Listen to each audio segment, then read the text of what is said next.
Hello friends, welcome to Aarthi's kitchen. இன்றைக்கி நம்ம ஆர்த்திஸ் கிச்சனில் பார்க்க போகிற ரெசிபி ஆனியன் சமோசா. இது டீ கடைங்கள்லாம் கிடைக்கும், நல்ல டேஸ்ட்டாக இருக்கும். வாங்க இது எப்படி பண்ணுறதுன்னு பார்க்கலாம்.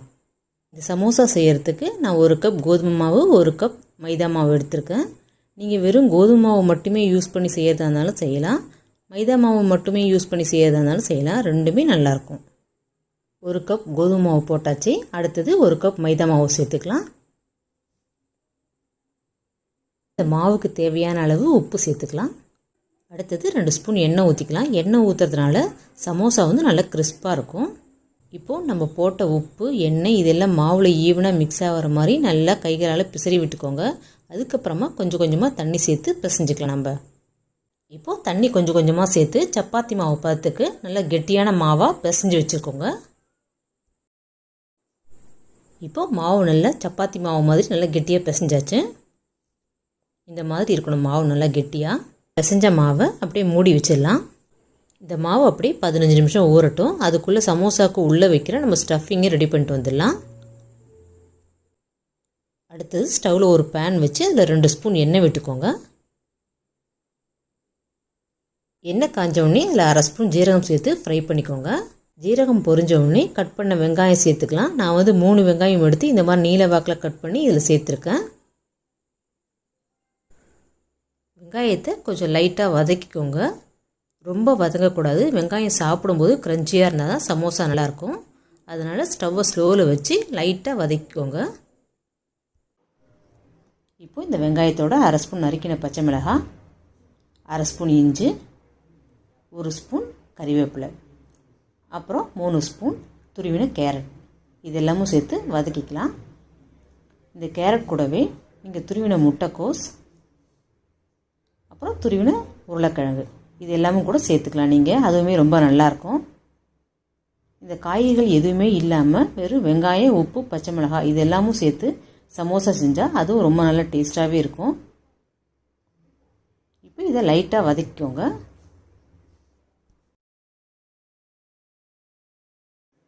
அடுத்தது ஒரு பிஞ்ச் மஞ்சள் தூள், அடுத்தது 1/2 ஸ்பூன் காஷ்மீரி சில்லி பவுடர். நம்ம ஏற்கனவே பச்சை மிளகாய் காரத்துக்காக சேர்த்துருக்கோம், இது சும்மா கலருக்கும் வாசனைக்காகவும் தான். அடுத்தது 1/2 ஸ்பூன் தனியாத்தூள், 1/4 ஸ்பூன் கரம் மசாலா தூள். இப்போது இந்த வெங்காயத்துக்கு மட்டும் தேவையான உப்பு சேர்த்து ஒரு தடவை நல்லா மிக்ஸ் பண்ணிக்கோங்க. இப்போது இந்த வெங்காயத்தோடு நம்ம 1 ஸ்பூன் அரிசி மாவு சேர்த்துக்கலாம். இந்த அரிசி மாவு சேர்க்கறதுனால வெங்காயத்தில் உள்ள ஈரப்பதத்தை இது உறிஞ்சிரும். அது மட்டும் இல்லாமல் வெங்காயம் தனித்தனியாக நல்லா அழகாக இருக்கும். நீங்கள் இந்த அரிசி மாவுக்கு பதிலாக அவல் கூட சேர்த்துக்கலாம், அதுவுமே ஈரத்தை உறிஞ்சிரும். அதுக்காக தான் அரிசி மாவு இல்லைன்னா அவல் நம்ம சேர்த்துக்கிறோம். இப்போ எல்லாத்தையும் சேர்த்து நல்லா கலந்து விட்டுக்கலாம்.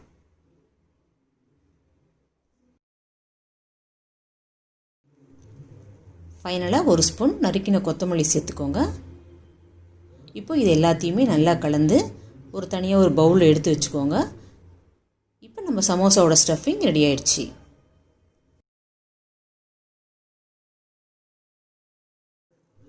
அடுத்தது சமோசாவை ஒட்டுறதுக்கான ஒரு பேஸ்ட் ரெடி பண்ணிக்கலாம். அதுக்கு ஒரு பவுலில் 2 ஸ்பூன் மைதா மாவு சேர்த்துக்கோங்க. அது கூடவே 2 ஸ்பூன் தண்ணி சேர்த்து ஒரு திக்கான பேஸ்ட் மாதிரி ரெடி பண்ணி வச்சுக்கோங்க. இப்போ மாவு நல்லா ஒரு 15லேருந்து 20 நிமிஷம் நல்லா ஊறிடுச்சு. இப்போ நம்ம சமோசாவோட ஷீட் செய்கிறதுக்காக சின்ன சின்ன பால்ஸாக உருட்டி எடுத்து வச்சுக்கலாம். இப்போது ஒரு சப்பாத்தி கல்லில் மாவு தூவிட்டு அதில் நம்ம உருட்டி வச்ச மாவு எடுத்து வச்சு நல்ல ஒரு திக்கான சப்பாத்தி மாதிரி செஞ்சுக்கோங்க.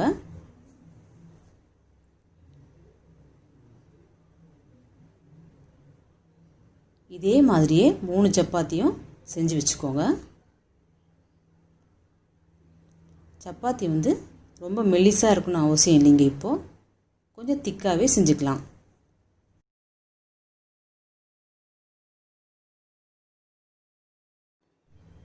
இப்போ 3 உருண்டைகளையும் சப்பாத்தி மாதிரி செஞ்சாச்சு. இப்போ ஒரு சப்பாத்தி எடுத்து இந்த மாதிரி கல்லில் வச்சுக்கோங்க. இப்போ இதுக்கு மேலே கொஞ்சமாக ஆயில் அப்ளை பண்ணிக்கோங்க. இந்த மாதிரி சப்பாத்தியோட எல்லா இடத்துலையும் படுற மாதிரி நல்லா தேய்ச்சி விட்டுக்கோங்க. இதுக்கு மேலே கொஞ்சமாக மைதா மாவு சேர்த்து அதையும் நல்லா தடவி விட்டுக்கோங்க. இந்த மாதிரி சேர்க்கறதுனால சப்பாத்தி வந்து ஒன்றோட ஒன்று ஒட்டாமல் திருப்பி எடுக்கும்போது நல்லா வரும். அதுக்காக தான் நம்ம இந்த மாதிரி செஞ்சுக்கிறோம். இதுக்கு மேலேயும் கொஞ்சமாக ஆயில் அப்ளை பண்ணிக்கோங்க.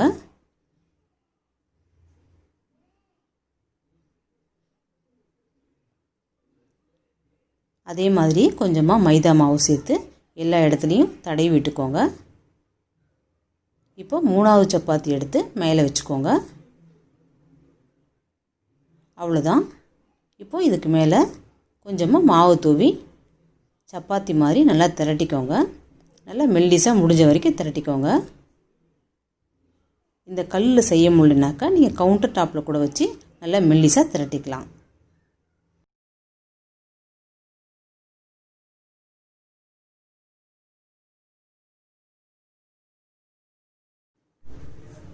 இப்போது பாருங்கள், 3 சப்பாத்தியும் ஒன்றா வச்சு நல்லா முடிஞ்ச அளவுக்கு மெல்லிசாக திரட்டியாச்சு.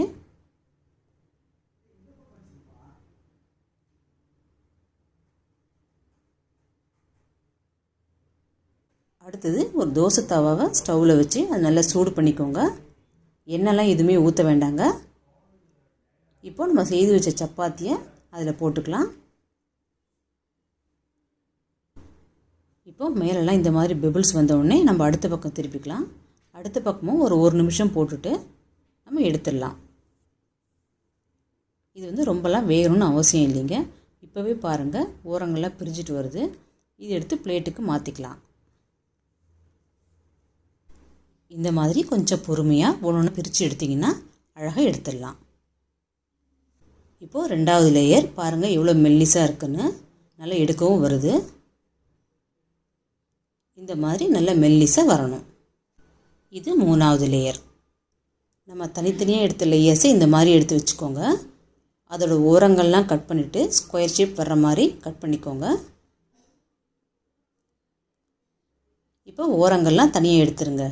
இந்த ஓரங்கள்லாம் தனியாக எடுத்து அதை வந்து சிப்ஸ் மாதிரி போட்டு சாப்பிட்டா நல்லா கிறிஸ்பாக இருக்குங்க. இது வேஸ்ட் ஆக்க வேண்டாம்.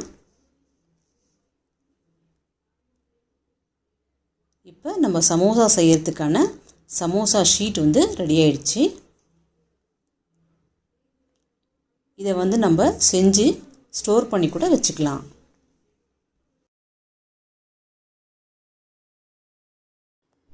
ஒரு ஷீட் எடுத்து இந்த மாதிரி வச்சுக்கோங்க.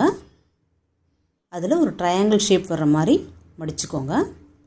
இப்போது நடுவில் விரல் விட்டு லைட்டாக திருப்புனிங்கன்னா நம்ம சமோசாவோட கோன் வந்து ஸ்டஃபிங் வைக்க ரெடி ஆயிடுச்சு. இப்போது இதில் ஒரு ஸ்பூன் ஸ்டஃபிங் எடுத்து வச்சுக்கலாம். இப்போது இதோட ஓரங்களில் நம்ம மைதா பேஸ்ட் செஞ்சு வச்சுருக்கோம் இல்லைங்களா, அதை எடுத்து அப்ளை பண்ணிக்கோங்க. இந்த மாதிரி பண்ணுறதுனால நம்ம ஆயிலில் ஃப்ரை பண்ணும்போது ஸ்டஃபிங்ஸ்லாம் வெளியே வராது. இப்போது ஒரு ட்ரையாங்கிள் ஷேப்பில் மடிச்சுக்கோங்க.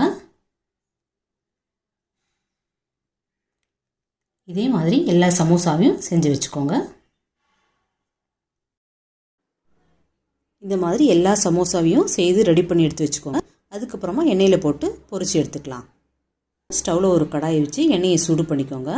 எண்ணெய் வந்து மிதமான சூட்டில் இருக்கட்டும். இப்போ நம்ம செய்து வச்ச சமோசாவை ஒன்றா போட்டு பொரிச்சு எடுத்துடலாம்.